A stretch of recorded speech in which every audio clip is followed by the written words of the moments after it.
Avonture in die huis, deur Petro Pieterse. Mani loer versigtig om die deur. Hy's al 'n paar dae in hierdie huis op soek na lekkernye. Eers was hy in die Spens. Hier het hy hom trommeldik geëet aan die pasta. Skeerbek het hom vertel dat hier maklike kos in die huis is, maar hy wou dit nie glo nie. In die veld moet hy soek na kos, veral nou dat dit winter is. Kos is skaars, en dan moet hy nog versigtig wees, dat uil hom nie vang nie. Maar in die rol van afgrys is hy dink, hoe amper 'n slang hom verlede week gevang het. Die mielies in die hoenderhok het so lekker geruik, dat hy dit nie kon weerstaan nie. Hy het angstig gewag tot die hoenders uit die hok is, voordat hy daarin is. Met die hoenders buite op die gras, het hy verwag om rustig aan die mielies te smil.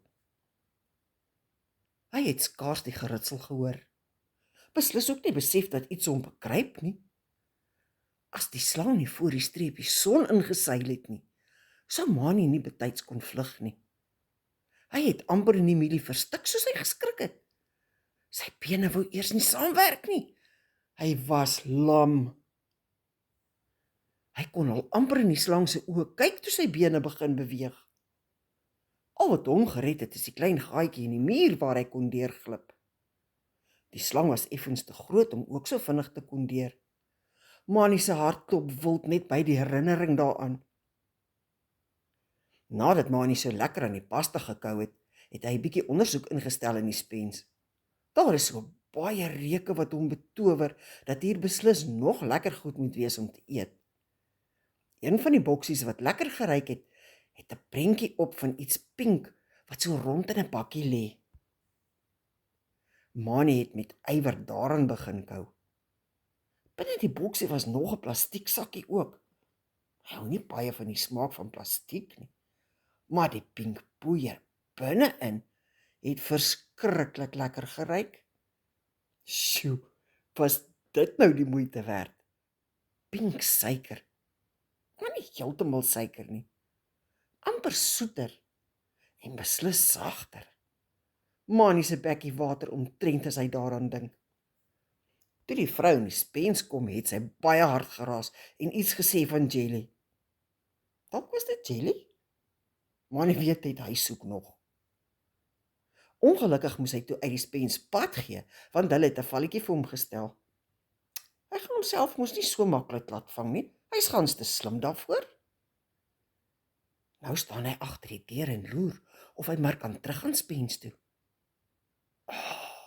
Iewers ruik hy grondboontjie botter. As dit so aanhou, gaan hy vir altyd in die huis bly.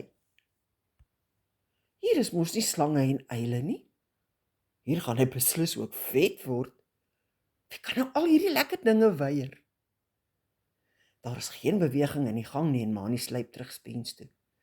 Hy moet 'n oomblik stil staan in die Spens se deur, want dit is baie donker daar binne. Sy oë moet eers aanpas. Na mate sy sig verbeter, kyk Mani rond of hy die valletjie sien. Hy sien niks. Dalk het hulle besluit om dit te los. Skielik hoor hy geluid in die kombuis en hy skrik so dat hy in die lug spring. Hy wou net aan die rak vasgryp toe hy sien die valletjies op die rak gesit. Hy probeer vinnig na die blikkie gryp langs die valletjie, sodat hy nie tot op die vloer moet val nie. Al wat hy reg kry is om die blikkie en die valletjie van die rak af te trek. Maar die hardloop al voordat hy die grond tref. Hy moet so gou moontlik hier wegkom. Ag nee man, die muis het alweer weggekom. Daai valletjie van jou help niks. Jy beter hom vang voor hy alles opvreet. Mani sit diep in die hoekie ingedruk. Hy druk sy pootjies oor sy hart, want hy kan sien en hoor hoe dit klop. Hulle moet hom nie hoor nie. Dit was so waar baie amper. Nadat dit weer stil en rustig is, begin Mani se hartklop bedaar. Nou is hy vrek honger. Op die vloer is 'n geel papier met grondboontjie botter op. Dit ruik hemels en Mani reken dit is nou wat hy nodig het om sy energie weer op te bou. Terwyl hy oor sy skouer loer, betree hy die stuk papier. Wat gaan nou aan? Sy poot sit vas. Hy trap met sy ander poot op die papier om die eerste een te probeer optel, en daar sit die poot ook vas. Mani voel hoe hy paniekerig word. Hy staan versteen. Hy beweeg agteruit en sleep sy voete van die papier af. Nee, wat? Die papier kom saam. Met sy neus druk hy op die papier om sy poot los te kry, maar o genade, daar sit sy neus ook vas. Hy besef dat hy op 'n gomvalletjie is. Hy het nog net gehoor van die goed. Nou beter hy baie saggies beweeg, want die man en vrou gaan vir hom hoor. Hy dink so 'n bietjie. Daar moet 'n plan wees. Soos Waffer se spiermuis lig hy sy voorpote op en met sy neus in die lug draai hy die papiere entjie weg. Hy kan nie lank op sy agterpote loop nie, en die feit dat hy nie kan sien waar hy loop nie, maak dit maar moeilik. Saggies en versigtig sluip hy uit die spens uit en rus eers toe hy om die draai is. Treukie vir treukie vorder hy na een van die kamers. Elke paar tree loop Mani hom teen die muur vas. Sy hart het nog nooit so geklop nie en sy knieë wil net onder hom vou. Sy senuwees is op. Teen hy veilig in die kamer kom, sit die papier al op sy kop ook vas. Skierbek het nooit gesê dat daar soveel gevare in die huis is nie.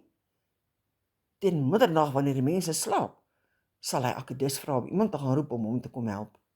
Hy moet liewer hier uit, maar met hierdie stuk papier gaan hy nêrens nie. Dit raas gans te veel. Mani probeer om nie daaraan te dink dat die papier vir altyd so gaan sit nie. Of gaan hulle dit afkry? En dan is hy boonop kaalkop na dit alles. Goed, julle oulike dingetjies. As julle van my storie gehou het, gooi 'n duimpie. Dan weet ek moet nog maak. Julle moet 'n lekker dagie hê en onthou om te subscribe. Dan weet jy altyd eers as daar 'n nuwe ene is. Bye bye.